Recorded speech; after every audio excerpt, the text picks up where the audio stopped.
तुम्हें सबकी पसंद का ध्यान रखना चाहिए, तुम इस घर की बहू हो।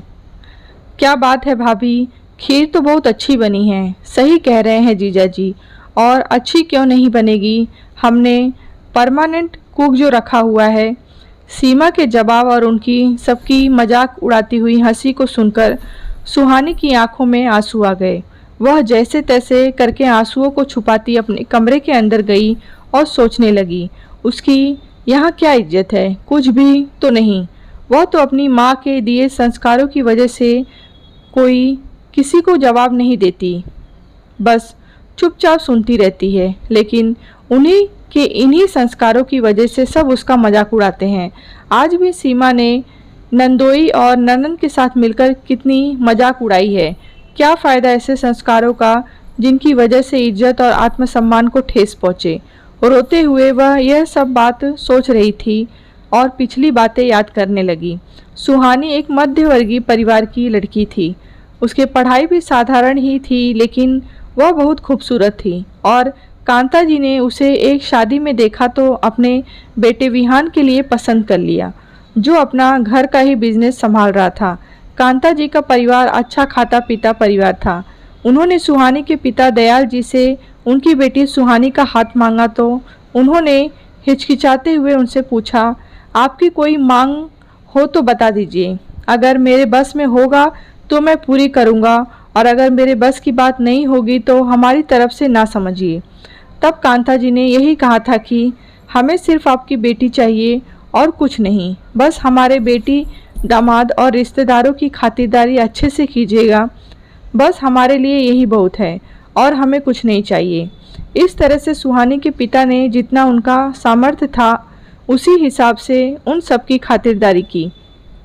विदाई के वक्त माँ ने संस्कार और परंपराओं की पोटली उसे थमाई और कहा, लड़की का असली घर उसका ससुराल ही होता है। तुम अपने अच्छे व्यवहार से सबको खुश रखना, एक दिन देखना तुम्हारे अच्छे व्यवहार से तुम सबकी आंखों का तारा बन जाओगी। और सुहानी विदा होकर अपने ससुराल आ गई। ससुराल आकर कुछ दिनों में ही उसे वहाँ की हकीकत का पता लग गया कि वहाँ बहू कम नौकरानी ज़्यादा थी। पास होने की वजह से उसकी नंदें जब तब आती रहती थीं और उस पर हुक्म चलाती और उसको कुछ भी नहीं समझती थीं, और सासू माँ भी उसे एक घड़ी भी चैन नहीं देने देती थी। अगर वह थोड़ी देर आराम भी करना चाहती थी तो बस वह भी उनकी आंखों में खटकता था। वह बस यही चाहती थी कि सुहानी हर वक्त काम करती रहे। उसका देवर अंकित उसके काम में 100 कमियां निकालता, और अगर वह कुछ कहती तो सासू माँ भी उसका ही पक्ष लेती और कहती, अच्छे से खाना बनाया करो, क्या गलत कह रहा है, कितने दिन हो गए तुम्हें इस घर में आए हुए और अभी तक तुम्हें सबकी पसंद नापसंद का पता नहीं। तुम्हें सबकी पसंद का ध्यान रखना चाहिए। तुम इस घर की बहू हो। बहू तो सिर्फ वह नाम की है, बाकी तो सिर्फ इस घर में उसकी अहमियत किसी काम वाली से ज़्यादा नहीं है।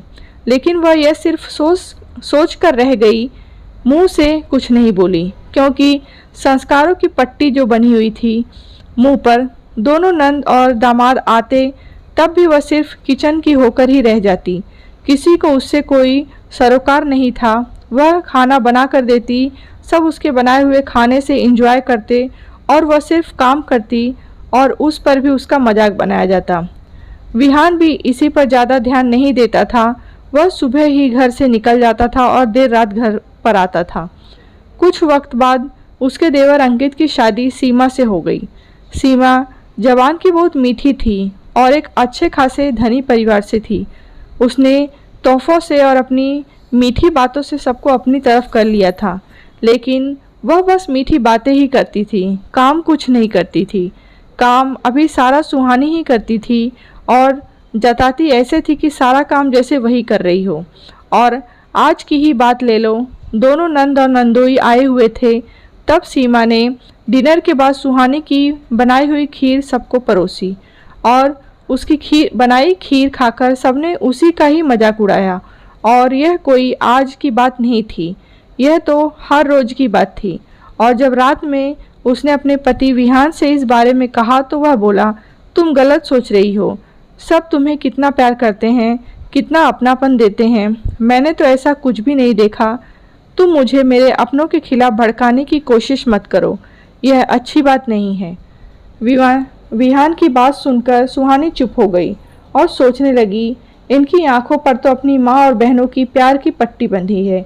इन्हें मेरा दुख और मेरी कोई बात न सरोकार ही नहीं है। इनसे कुछ कहना तो बेकार है। अब तो कुछ करना होगा, मुझे ही करना होगा। उसने मन ही मन यह संकल्प लिया और सो गई। अगले दिन सुबह में वह कमरे से ही नहीं निकली और लेटी ही रही। तब सासू माँ तनतनाती हुई उसके कमरे में आई और बोलने लगी, आज तुम अभी तक सो रही हो, काम नहीं करना है क्या? सबको नाश्ता चाहिए। ऐसे लेटी रहोगी तो काम तुम्हारे मायके से आकर नौकर करेंगे क्या? तब सुहानी ने कहा, मेरी तबीयत ठीक नहीं है, आज नाश्ता सीमा बना देगी। लेकिन सीमा कैसे बनाएगी, वह तो अभी बच्ची है। सुहानी की बात सुनकर कांता जी ने तुनकते हुए जवाब दिया, सुनिए जी, आप नाश्ता का इंतज़ाम बाहर से कर दीजिए, क्योंकि मेरी तबीयत ठीक नहीं है और मम्मी जी कह रही हैं सीमा से नहीं बन पाएगा क्योंकि वह अभी बच्ची है। विहान से कहा जो ऑफिस के लिए तैयार हो रहा था, मम्मी जी सीमा क्यों नहीं बना सकती नाश्ता, और सीमा बच्ची है, यह क्या कह रही हैं आप? विहान की बात सुनकर कांता जी चुप चली गईं। सीमा और कांता जी ने जैसे तैसे मिलकर नाश्ता बनाया और आज किसी ने उसमें कमी भी नहीं निकाली। 2 दिन बाद संडे था। संडे के दिन सासू माँ ने दोनों नंदों को परिवार सहित खाने पर बुलाया। सुहानी, खाने में क्या बनाओगी? ऐसा करो, राजमा चावल, भरवा भिंडी, पनीर, बटर मसाला, रोटी। मीठे में गाजर का हलवा बना लो। सुहानी बोली, ठीक है, मैं पनीर, बटर मसाला, राजमा चावल बना लेती हूँ, बाकी सीमा बना देगी। पर भाभी, सीमा कैसे बनाएगी? अंकित बोला, जैसे मैं बनाती हूँ। ऐसा कहकर वह लापरवाही से उसको अनदेखा करते हुए उठ खड़ी हुई। विहान भी बीच में बोल उठा, अरे दीदी भी तो सीमा के हाथ का खाना खाकर बताए कि हमारी सीमा कितना अच्छा खाना बनाती है। अब सीमा को न चाहते हुए भी काम करना पड़ रहा था। धीरे धीरे सुहानी ने हर जगह अपनी प्रतिक्रिया व्यक्त करनी शुरू कर दी, चाहे घर काम हो या बाहरी मामला। पर वह समझ गई थी कि अब वह जो भी कहेगी सब विहान के सामने, सुहानी को जो कुछ कहना होता वह विहान के सामने कहती। ऐसे में कोई भी कुछ नहीं कर पाता था क्योंकि सारी बातें आमने सामने होती थीं। सीमा की मिठास गायब होने लगी थी। अंकित भी उखड़ा उखड़ा रहने लगा था।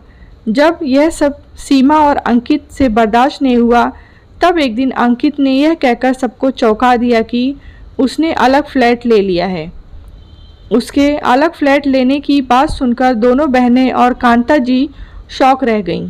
कांता जी को तो कुछ कहते नहीं बन पड़ा। तब बहनों ने बात समझते हुए कहा, अंकित, अलग फ्लैट लेने की क्या ज़रूरत है? दीदी, मैं भी चाहता हूँ हमारा अपना घर हो। अपना घर? क्या यह तुम्हारा अपना घर नहीं है? वह बात नहीं है दीदी, लेकिन हम अपना परिवार अलग करना चाहते हैं, अपने तरीके से, अपने हिसाब से रहना चाहते हैं। अब कांता जी को भी अपनी गलती का एहसास होने लगा। अब घर का माहौल पूरी तरह से बदल चुका था। सीमा और अंकित अपने लिए हुए फ्लैट में जा चुके थे।